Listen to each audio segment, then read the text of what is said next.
Hi guys, today we're going to take a look at Iksupan Occupied Sanctuary, and Occupied Sanctuary is the section before the Mitmar Vanguard boss. So this is the level that I'm talking about and I'm going to be covering in this video. And I recommend it for a level 400 plus Paladin with best in slot items. If you don't have all best in slot items at 400, then it's going to be pretty hard, so you might want to consider coming here a bit later. So let's take a look at the results. You can see my default result without charms in the first analyzer on the left. And that gives me about 4kk raw. I believe this was around level 460, 470 when I did it.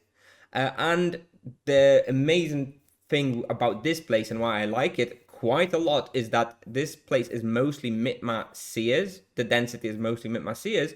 And the damage prey on them, as you can see in the two analyzers on the right, really makes this place really quite good. As you can see, with just a single damage prey, without charms, I was crossing 5kk raw. By this point I was, I think, level 480 or so obviously a little bit higher than 400, but still the damage prey, single damage prey here really takes this place next level and makes it really quite good. I will say this place is difficult though. Anyway, looking at the rest of the results, so yeah, I think, the default quote is about 4kk raw that you can do here. And yeah, with a single prey, you're going to push that to more like 5kk raw. With regards to loot, it's somewhere around 400-ish k per hour, something like that. It's not amazing, but it's not terrible either. It should pay for your supplies for sure. Overall tier rating, I'm going to give it as a B+. I think maybe it's a tiny bit harsh. Maybe it's like an A-. It's pretty good. It's up there though. It's definitely worth hunting here for sure. Definitely worth completing the bestiary. Difficulty wise, it is difficult. That is something that needs to be said. Those monsters do a lot of damage, so you need to be wary of that.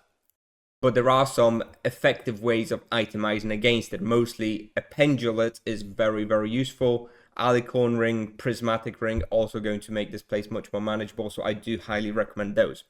With regards to the bestiary, you will need about 3.5 hours to complete Mitmar Seer here, which is really crazy, right? You can do like over 800 of those here per hour, which is very fast. So for hunting tasks and stuff as well, this is a really good place. If you are just wanting to complete the bestiary for all 3 monsters, then what I recommend is doing 3.5 hours here to complete the Mitmar Seers, and then moving to Iksupan Last Stand, which is going to be my other video on this hunting ground, and that's where you complete Iksyapunats and Mitmar Scouts.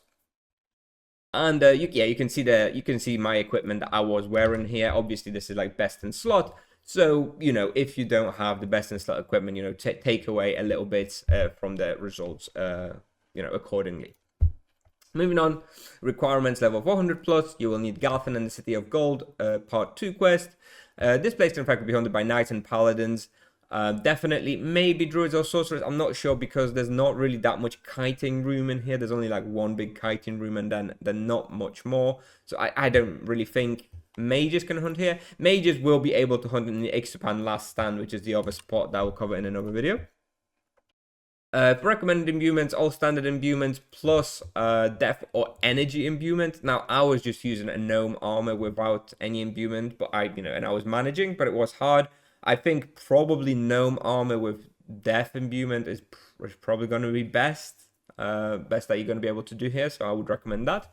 And yeah, damage breakdown, physical protection 4 by death and energy. As you can see, it's it's a pretty big split. Now I have loads of energy protection, which is why this is only at 23.7, but I think overall, if you had like no protection or no gear or anything, it would be pretty even split of all those 3. So yeah, prioritizing pendulate and alicorn or prismatic ring, very much needed. Moving on, supplies per hour that I use is somewhere around 1600 great mana potions, 150 ultimates per hour, 1500 diamond arrows, 700 thunderstorm runes, and 6 bullseye potions per hour. Now, I do recommend, if you come in here first, to maybe not use great manas, maybe come here with great spirit potions instead, and use more ultimates, because yeah, they hurt a lot.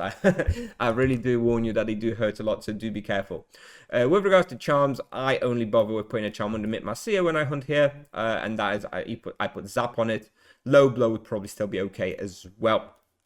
With regards to the wheel, I definitely recommend starting with T1 Gift. to have that little bit of breathing room if you come here around like level 400, 450. When I hunt them now at like my level 490, I do use T1 grenade because it really helps blow up the packs, especially if I have the damage prey. With T1 grenade, it really blows up the packs. So, you know, but it doesn't make like a massive difference. I think if you want to feel safe, T1 gift will be fine.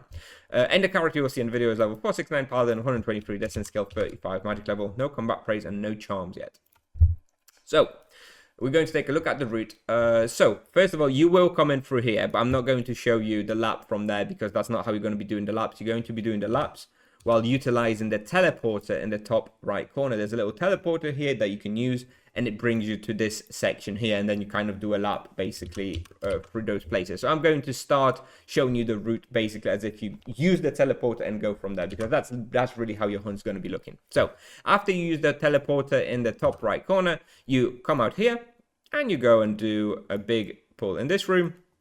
Once you do that, you go into this room, kite around a bit. Definitely want to be kiting around for a few seconds because this is a massive room, and if you're just going to try and box straight away, you're probably going to die. So kite around for a bit until the monsters are, you know, like yellowish. Then you can kind of finish your pull somewhere around here. Then you go through, and I'll usually do another pull around here.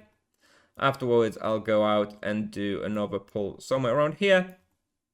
I'll then go to the left, and I'll do another pull here. Afterwards, I run through, run, pulling all the monsters from trying to sort of aggro the monsters from these two rooms as much as possible. And then I'll usually run through, and I'll either do a pull in here or in here, depending on the pack, depending on how many monsters are coming with me. Usually I'll go through and I'll do the pull here. And then I do one more pull just here in this teleporter room. And then I use the teleporter to go back all the way to the start here and repeat. Now, some people have mentioned to me that it's worth doing this room here as well. This room has 6 or 7 Mitmar Seers. Now, I've tried it, and personally, when I was trying it, it slowed down my experience a little bit. So if you're doing about 5kk raw, it's up to 5kk raw, it's not worth to do this room. If you're like a level 1000 and you're really overkilling the spawn, sure, go in here and kill the Mitmar Seers. But otherwise, in my opinion, it's not worth it. So yeah, let's just recap. You're going to be doing 1 pull here, 2nd pull here, 3rd pull here, 4th pull here, 5th pull here, 6th pull here, and 7th pull here. So about 7 pulls in total. Nice little loop. Like I said, I actually really enjoy this spot. I usually complete a bestiary and I don't go to a place again. This place is always free, really good experience. I find it quite fun. So I come here, you know, quite a lot when I even on like double experience and stuff, just to get some, because I enjoy hunting this this place actually. So I can definitely recommend it. I think the results are pretty good. It's obviously not as good as like Rashamal or Asura Mirror or whatever, but you know, it's pretty damn good. And every time I come here, I can always just kill their Mitmar Vanguard as well. So, you know, stops me from doing just this big old run, because it's quite a long way to get here. So I just get to kill the Mitmar Vanguard without just having to run for it and then not killing anything on the way. So yeah, this is Iksupan Occupied Sanctuary. I hope you've enjoyed it. I definitely recommend it. So feel free to check it out, and I'll play the video now. So thanks for watching, and I'll see you in the next one. Bye-bye.